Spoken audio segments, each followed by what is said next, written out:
wonderful to be here. I never imagined some 3 years ago that I would be in Tashkent and discussing the relationship between the International Labour Organization and the government of Uzbekistan. And very interestingly, some 3 years ago, the international community, including some top human rights organizations, were lobbying to let you work here, to find a way for the ILO to work closely with the government of Uzbekistan. How did that happen? How did that happen? Well, first of all, you're right. These are very interesting times in Uzbekistan, and things that we didn't think would be possible just a year ago or 2 years ago, today are perfectly normal, and so there's a lot of very positive things happening. So Uzbekistan has been a member of the ILO for 26 years, and our work on the cotton harvest began in 2013, where we looked at primarily child labor in the cotton harvest.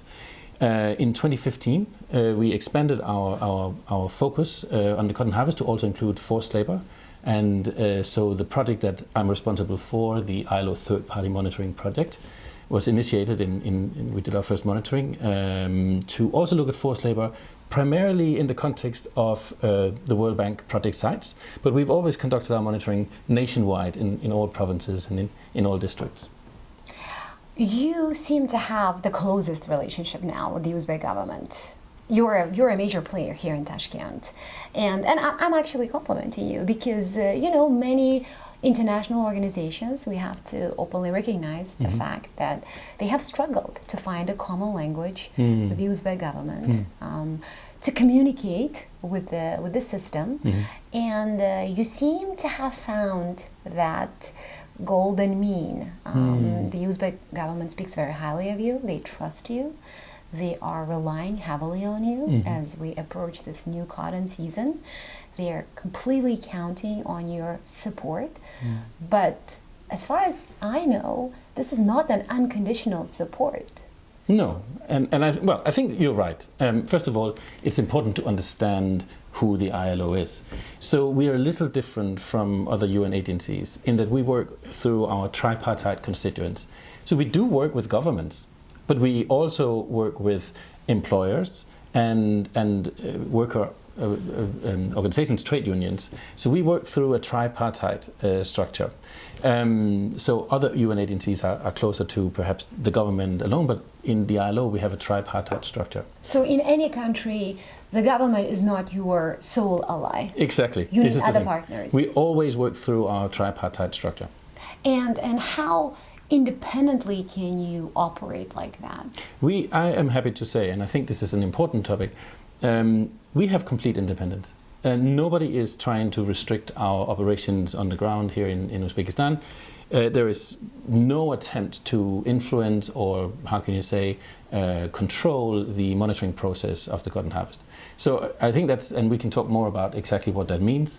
But I think it's also important to stress that we do monitoring of the cotton harvest, but we also do a lot of training and capacity building pre-harvest, part of which I think you're familiar with, the training of journalists this year.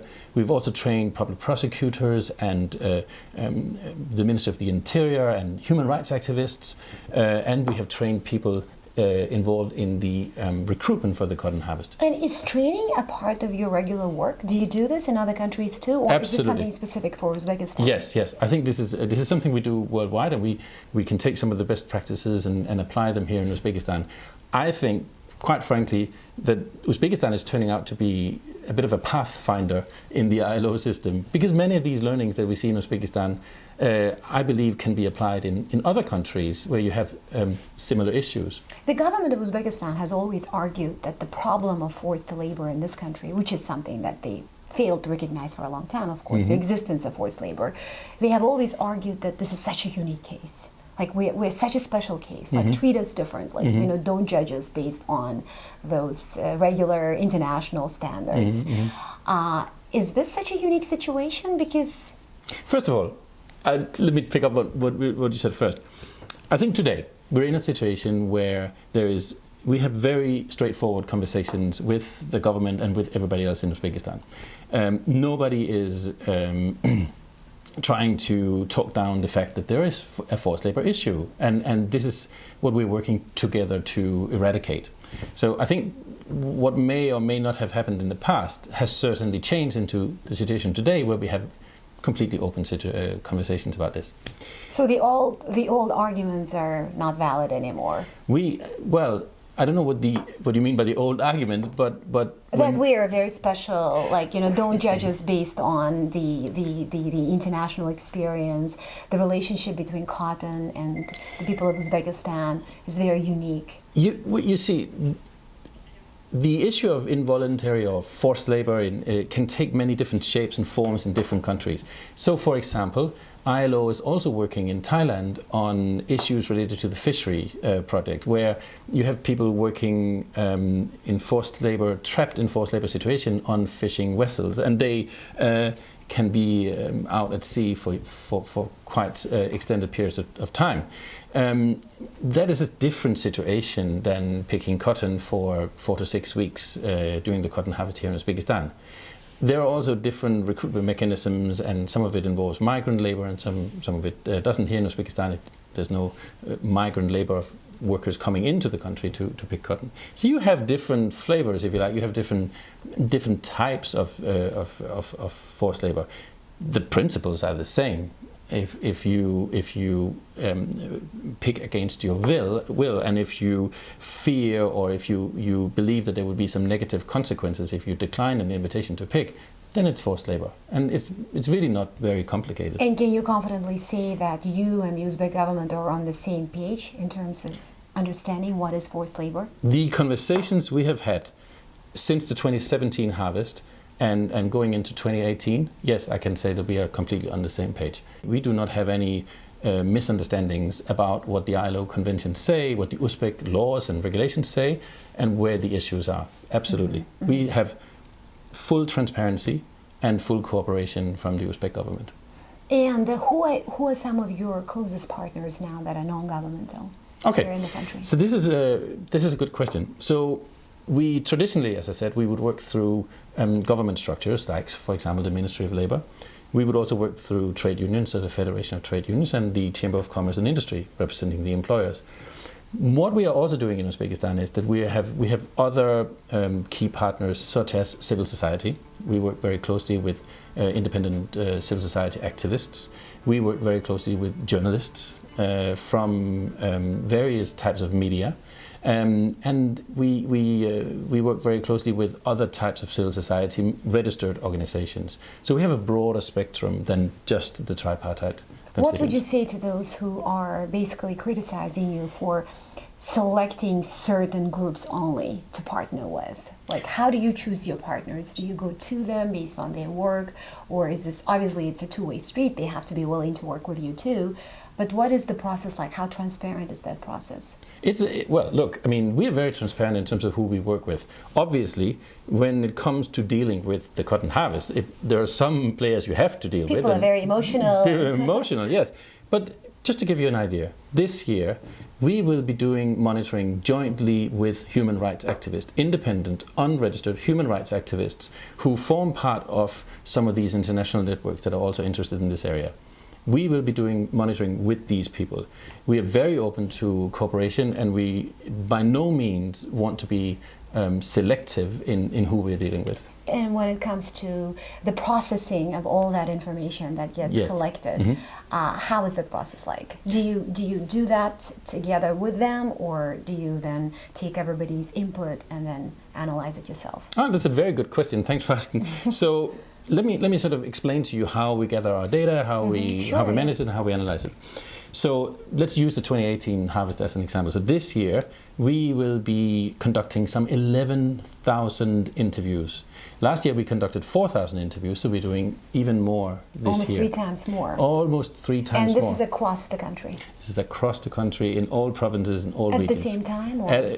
During the harvest. Mm. So actually this year we are also looking at the cotton weeding season, which takes place in May, June. And so that's included this year in the monitoring. The harvest itself runs September, October into November, and during that phase we are also conducting these interviews. We conduct many different types of interviews. We do field interviews, face-to-face, in the cotton fields by international ILO experts that we fly into the country.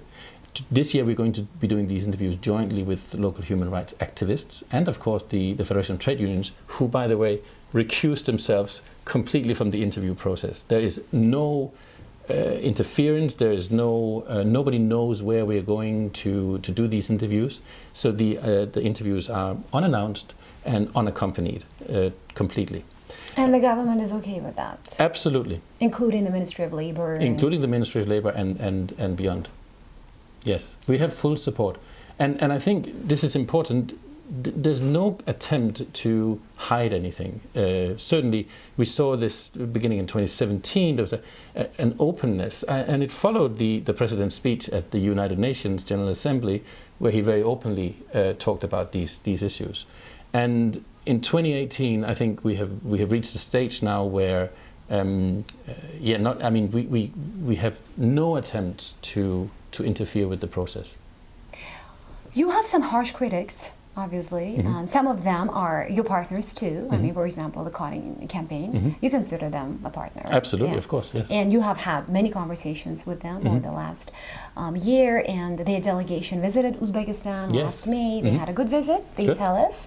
But they're not rushing to paint such a positive picture of the environment here. They think that to conclude that forced labor problem is resolved or on the way to be resolved, it would be too much. That we need more, we need to see more proof, we need to see more results, and they also feel like the government, the system is not in sync in its approach to the issue. Well, it's not for me to speak on behalf of the cotton campaign or speculate about why they may have certain perspectives on things. But yes, we do consider the cotton campaign a partner. I think it's important to realize that everybody has a right to be interested in these issues. And that includes the cotton campaign, it includes activists and citizens of Uzbekistan, it includes organizations, and everybody has a right to be interested in labor issues. There's no monopoly for the ILO to work on these issues. So yes, we do consider... And you have encouraged the Uzbek government to work with them, right? Of course. To work with the well, look, campaign. we encourage an open process and involving people and work together to solve this issue. This is a complex issue that requires everybody to work together, which is also why this year, when we conducted international training on investigation techniques, we didn't just train government officials. We trained journalists from independent media in Uzbekistan on investigative methods. We trained human rights activists. We trained people from the Ministry of the Interior, labor inspectors, people from the trade unions and the Chamber of Commerce. So we brought everybody together. We took them to Italy, provided training for them, and then we replicated the training here back in Uzbekistan. This is an issue which you can't monitor your way out of. Monitoring is not a solution. Monitoring is simply a tool. So when we come to building that capacity, we need to really work quite broadly. But your reports based on that monitoring play a huge role in terms of the policy making here. Of course. You get quoted a lot by the Uzbek government. Of course. And they claim that based on your monitoring, the issue is no longer there. I must disagree. I don't think anybody is saying this is no longer an issue. Quite the contrary. I think everybody is now realizing that there is an issue, and this is something that will take. But it's not for me to speculate about how long time it will take. But it's clear that there's no easy fix for this issue. This is it, and I think the government, if you follow the Uzbek media, is very open about that. This is not just confined to the cotton harvest. There are, of course, issues with street sweeping and there isn't cleaning. much discussion about the details of your report. I mean, you reported last year that there have been thousands of cases of violations, big and small, in different parts of the country. Yes. And some of them were tackled and some of them need to be tackled. You don't really hear that discussion in the local media. They pick on the bigger points where the issue is recognized. The government wants to resolve this issue. Government wants to work, Yes. both with the international community and local NGOs, to overcome this, fundamental agricultural issue, for the country. So I think a lot of the criticism stems from the fact that the Uzbeks are really picking certain things about the report and not. I think everybody can pick certain things from reports and use the facts to enforce a certain perspective. I do think, Nabor, if you look at what we saw in 2017, is that we saw an increase in critical reporting coming out of certain news organizations in Uzbekistan, some of which are independent. That's true. Yes. That's true. New media have started reporting on They started reporting in 2017, and that prompted our approach to actually train journalists this year. And so, as you know, we trained 500 journalists across the country, and we also trained the communications officials from some of the government institutions who need to be communicating with the journalists. So this year is going to be a very challenging time for everyone, including journalists and others. Challenging in a sense that we need to see the results of all these attempts and programs and yes, challenging but also exciting and important. So this year we are launching an award process where we will be recognizing the news organization or journalist that does the best reporting on forced labor in the cotton harvest. And the fact that we're doing this, I think, speaks to the changes that we're seeing for the media. So we will be recognizing, and we will have a ceremony at the end of the harvest where we will recognize the journalists and news organizations that do the best reporting. This is important for two reasons. One is to raise awareness of the average citizen of Uzbekistan. What are your rights? And the second one is, of course, to play the role as a watchdog. That's the role of the media. And so we believe that having that independent investigative reporting is important, and that's why we are launching this process. And I'm sure you have seen the recommendations from the Cotton Campaign following their visit. Mm-hmm. They are one of the major players, as you know, and the campaign has been effective internationally, speaking. What did you think? Do you think that those recommendations are doable or acceptable or realistic enough? Well, it's not for me to. No, but as a partner, I think in general, I think many of the recommendations make sense. I do think that it is important to not just write recommendations down on a piece of paper. That's easy. Actually, working on the ground and working on implementation and making that change real is where the challenge lies. So I think that's important. There has to be a follow-up in terms of working on the ground in the country to actually change people's thinking, change people's behavior, and change the systems. Mm-hmm. And you have also argued, including on social media, by the way, that pressure doesn't work. The kind of pressure or the kind of lecturing, perhaps, from the outside in some ways. I think I said that pressure doesn't work, but I think there's a time and a place for pressure, and there's a time and a place for working to build capacity and to actually support. I think what we're seeing is a shift in terms of openness and commitment from the Uzbek government, starting at the very top. I think we are having a very different conversation, and we're having openness about this is an issue and we want to address it, we want to work together to eradicate it. In a situation like that, my opinion is that you don't need to keep the same level of pressure when you're having these very open discussions. Rather, you need to support and you need to help to build that capacity. I was a part of some of the trainings, and those sessions were really very impressive. Mm-hmm. And you had a lot of young people involved in the process. And it was really interesting to see people wearing those T-shirts and caps that say that my labor is not forced. Yes. That, this is, I want to do this work. Don't make me don't force me to do this work. And I believe that these boxes have those T-shirts and caps. So should we prepare ourselves to see more of those? Yes, I do apologize for the mess in our office. Okay. These are actually 20,000 caps with these logos. For the season. Your work's your choice. It's about voluntary labor. In Uzbek. You have a right in Uzbek, and these we're going to distribute out across the country to people in the fields. it serves two purposes. You get the message out there in the fields, and secondly, the caps actually provide shade for people when they're out in the sun. And it's in white. And it's in white, so it keeps people hopefully a bit cooler. So yes, that's right. That's just a small part of the awareness raising campaign.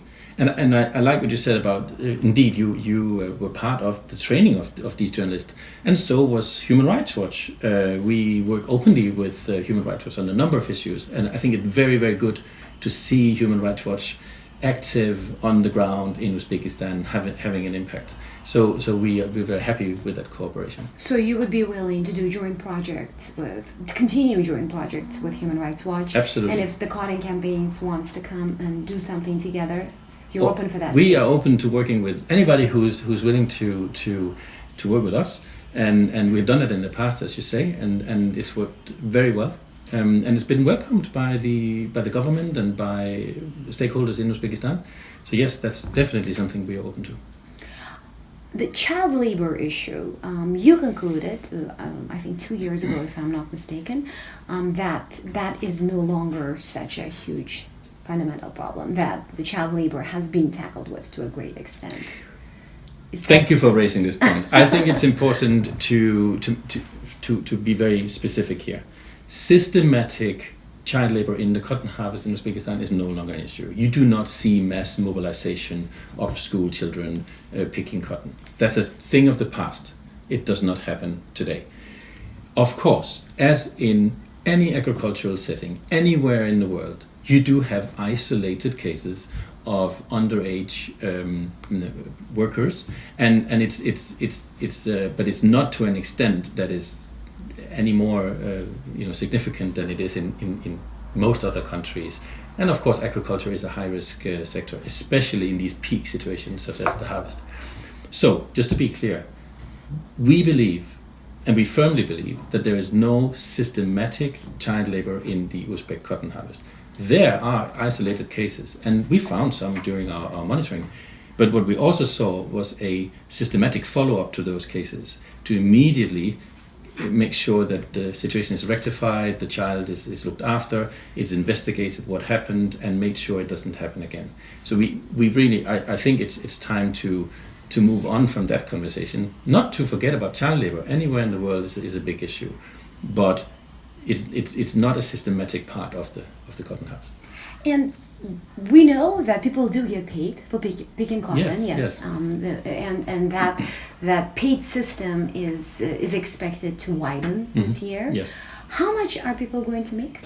Obviously, there are many different impacts and calculations. There's also the price that the farmer is paid for the raw cotton, etc., etc. But would you interfere if you thought that that's too low? We can't interfere, and it's not our role to interfere and to tell. We would have a view if we felt that it came below, say, the minimum wage levels that are set sort of as a standard.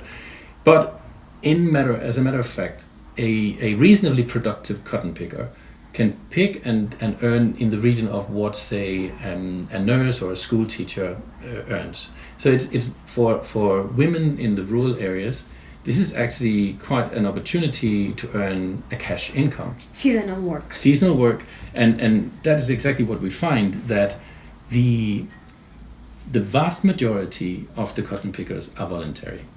And the majority of the voluntary pickers are women from the rural areas who have an opportunity once in a year, basically, to earn cash. And so that's part of the explanation. And it's not insignificant what these women, who are often highly productive, can earn. It may not seem like a lot if you translate it and put it into an American context, but in Uzbekistan, this will go a long way to provide for school equipment, for food, for products to support the family. There are obviously other kinds of forced labor in the country. Mm-hmm. I mean, you're focused, you're preoccupied with the cotton sector. Mm-hmm. But are there any other forced labor related issues that also bother you in Uzbekistan that you need to pay attention? Well, I think it's very clear from the conversations and the the public statements from the president and from the prime minister and everybody in the central government that yes, there are issues, primarily staff from state budget organizations being involved in things like street sweeping and cleaning and so on and so forth. And there's been the statements made not only by the president, but also from everybody in the central government. The clear policy message is this is unacceptable. It is not permitted, and it's unacceptable to engage people in any form of forced labor. And there's actually, I would argue, a systematic effort to implement and enforce that across the country. You may still see cases, but there is the government policy is crystal clear. And we hear from the government that executing the policy, executing the decrees, let's say the presidential decrees, that's very slow. That process is very slow. We heard President Mirziyoyev say on the eve of the Independence Day that, we're yet to deliver. We're yet to deliver on the promises we have made to the people of Uzbekistan, and that seems to be the biggest issue as far as the government is concerned. How do we enact all these laws? How do we execute all these decrees? Do you get to advise on those issues to the Uzbek government? Or, I think they consult you? What would be, what is the practice like? I mean, obviously, Uzbekistan is a huge country. Mm-hmm. It's a big society. It's a very complex society, and enactments and executions obviously are very difficult in any sector. But what would be your advice in this process of reforms to achieve things, to get to the results faster? Yeah. Well, look, I think that it's good that the president is keeping the pressure on and expressing the need for further work. I think that's very positive, first of all. I think that also shows you the degree of openness and frankness there is in these discussions. Realistic approach. Look, I think you have to start with political commitment. It's clear that there's political commitment to eradicate these issues, the forced labor issues in Uzbekistan. There's no doubt about it. Then you need to have the regulatory framework in place. Uzbekistan has the regulatory framework in place. Uzbekistan has ratified all the 14 ILO core conventions, 8 core conventions. Uzbekistan has implemented these conventions into Uzbek law and even the constitution. So I think in terms of the regulatory framework, that's in place. Then you need the capacity to actually enforce these rules. And we're working very closely with the Labor Inspectorate, with the Prosecutor's Office, and with independent watchdogs, such as journalists and human rights activists, to begin to really make sure that these laws and regulations are enforced, and there are consequences when people don't follow them. But I think more importantly, not more importantly, but it's also important to keep in mind that making people change the way things are done takes time. And we know it from ourselves. It's really changing behavior in a profound way takes time, and it's not something that you just flick a switch and then everybody starts doing things differently. There needs to be a process of bringing people along. There needs to be a process of capacity building, of training, of education, to make sure that people understand the bigger picture and understand why it's important to change behavior. Which are the ministries that you've been working closely with? Because, to actually tackle an issue like this, you have to be so well connected with so many parts of the system, right? Not just the Ministry of Labor, but Ministry of Justice, Internal Affairs, Ministry of Economy, Agriculture, exactly. Yeah. Even the Ministry of Education and Health, of course. Yes, you're right. So it's important, of course, to engage many different types of ministries and governmental bodies and non-governmental institutions as well. So, and we do that. So in Uzbekistan, there is a coordination council on forced and child labor, to eradicate forced and child labor. That coordination council is chaired by Deputy Prime Minister Nabayeva, that I believe you interviewed last year. And so it's chaired by the Deputy Prime Minister. It has representatives from all organizations that are involved in the cotton harvest, in the cotton production, including all the ministries we just talked about. And it also has a new thing, and this is really very positive. It now also has representation from civil society. And we're talking about independent, non-registered human rights activists who are part of the process. The critical side. The critical side. And we have been able to facilitate this process, and the government has been very open, very willing to work with everybody, because at the end of the day we share the same goal. We want to eradicate forced and child labor. So these people, the critical voices, have been allowed and are now formally part of the Coordination Council. They are able to follow the process, make interventions, ask questions, and really be part of the process. So I think this is important. This is an open, inclusive process. You don't feel challenged in maintaining communication with all these different parties? No, we don't actually. I mean, we meet people very frequently, and we have these Coordination Council meetings where we have the formal process. In addition to that, of course, we speak on a daily basis with everybody who's concerned about these issues. We don't feel any difficulties in communicating, and we don't feel any restrictions either. We are completely free to talk to everybody we want to talk to. I see that you don't have a big office here, and your staff is also quite small. Yes. Do you have people working with you in the regions? Yes, we do. So you're right. The project that we're working, of course, ILO as an organization has a lot of expertise that we can tap into in Geneva, in Moscow, in other parts of the world. We have experts on forced labor, on child labor, on all these issues. So we can tap into this network of experts. So because this is a seasonal effort, we fly in 12 to 14 ILO experts into the country for the harvest to do the monitoring. And likewise, when we do the training and the capacity building, we fly people in. In the regions, we have networks, of course, from various types of organizations. We have consultants we work with. We work with a lot of people. And you make sure that your experts, that obviously foreign experts, international experts, are free enough or comfortable enough to work in these very local environments. Yes. Because from the other side, in the eyes of the locals, like foreigners are coming, having a limited conversation with us through translations, and the feeling is that they usually get to hear the good stuff. That that communication is limited, interviews can be prepped, so you don't really get to say your story.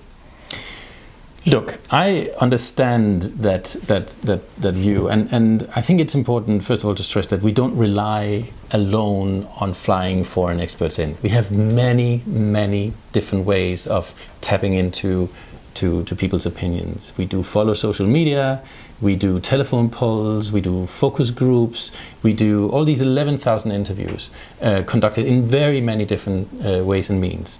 We have open trainings. We trained 7,000 people this year across every single province and every single district of the country. We conducted training sessions where people could come and participate and ask questions and be part of the training. So we understand that you need local expertise, you need local knowledge, and so we're very sensitive to that. I think that's also why, at the end of the day, it's about building capacity of local journalists, of the labor inspectorate, of the trade unions, of the employers. Everybody needs to be part of it. It's not something that you can fly experts in. It's a temporary measure and simply one that we mainly use for the capacity building pre-harvest and the monitoring during the harvest. How long have you been here? When did you start this assignment? So the project has been running since, we've been working on these issues 2013. The project here started in 2015, and I've been here for the last 1.5 years. And how much did you know about Uzbekistan before starting on this job? I think I was probably, I knew some things, but I think I was probably very typical in that not many people in the world fully understand Uzbekistan and I'm sure you're facing this on a daily basis yourself. I think there is... Many Uzbeks don't understand Uzbekistan. Maybe so. But I think for us who are lucky enough and privileged enough to be able to work here during this fascinating time and historic years of the country, we have an obligation, I believe, to talk openly internationally, to share information and to be very open about what we are witnessing, because we are in a very unique position. So you arrived in 2015 when the approach was perhaps at the early stages of changing Yes. towards the problem. So you've seen the evolution, right? Yes. Is that why you are so optimistic? Because you just said fascinating, right? Not many people use the word fascinating in the international community. They are intrigued. Yeah. They are excited to see some really unexpected changes. They get excited when they hear interesting things from the mouth of the president, of Uzbekistan. We follow your social media posts, specifically, you tweet on a regular basis, and you spread the message of optimism. Well, maybe I do, but I am optimistic, and I am fascinated by the change process of this country. I think But you're not naive. No, I don't think I am, but in our area of work, we have not seen a wrong move in the last 1.5 years. We have seen the wages go up. We have seen now a ban on recruiting staff from state budget organizations. No more recruitment of teachers, nurses, doctors, etc. We have seen a reduction of cotton production, especially targeting the low yield areas with lower population densities. All the policies, everything we have seen is in line with our recommendations. So why would I not be optimistic? Yeah, but I'm sure there have been moments when you hear something that makes you a bit uncomfortable, from the officials here in this country. Like, have you been such incidents where you're like, what are you saying? That's not really in line with what we want to do. I mean, the reform process isn't smooth, obviously, right? And the way the process is explained here by the policymakers, by the decision makers, including, president, isn't always very crystal clear. There's a lot of vagueness in messaging. Well, that's true for politics and for anywhere in the world, isn't it? But I think, perhaps, and to answer your question, to get to your point, I think for us who work in the country on a daily basis and have these conversations with the policymakers directly, I think we get an insight into what is going on and how genuine this reform process really is. Being framed and exactly, and I think maybe that's part of why I am optimistic, and I'm not afraid to say that, because we see so many things so close that I appreciate. If you're not in the country, if you're outside, and you may not get the same insight. So policymakers internationally rely on the information that we and others convey to them. I was interviewing a young journalist yesterday who's one of the founders of this new media, sources in the country. And when I asked him about what makes him feel so optimistic, he gave a very interesting answer, very similar to yours, actually. He said that, we're in the inside. And as insiders, what we see are mostly what's moving us forward. So he said, it's good for us to hear your criticism from the outside because you obviously see more. Yeah. But if you've always been, an insider, I've always been, he says, I've always lived in the country. And for me, it's just moving forward and forward and forward. And there are more options, and then there is more to do, and there are more challenges. And that's what makes me feel so optimistic. Yes. So just like him, you obviously appreciate the outside view too. I do appreciate the outside view. I think it's legit and it's valid. Perception is reality, and so totally. We listen and we hear people expressing concerns and doubts. But I must say that to echo what this journalist told you, the statements made by, for example, the president or other senior government officials, we can really see how that is followed up by genuine implementation, and the directions are taken through the government structures. Of course, and this is where we are now, it's when we get out to the provinces, to the districts, that's where the work is now. The work for us is not in Tashkent. The work for us is out in the provinces, in the districts. That's where the implementation is happening right now. Well, good luck and thank you. Thank you. This is a wonderful conversation. I really appreciate your time. You're welcome. Thank you.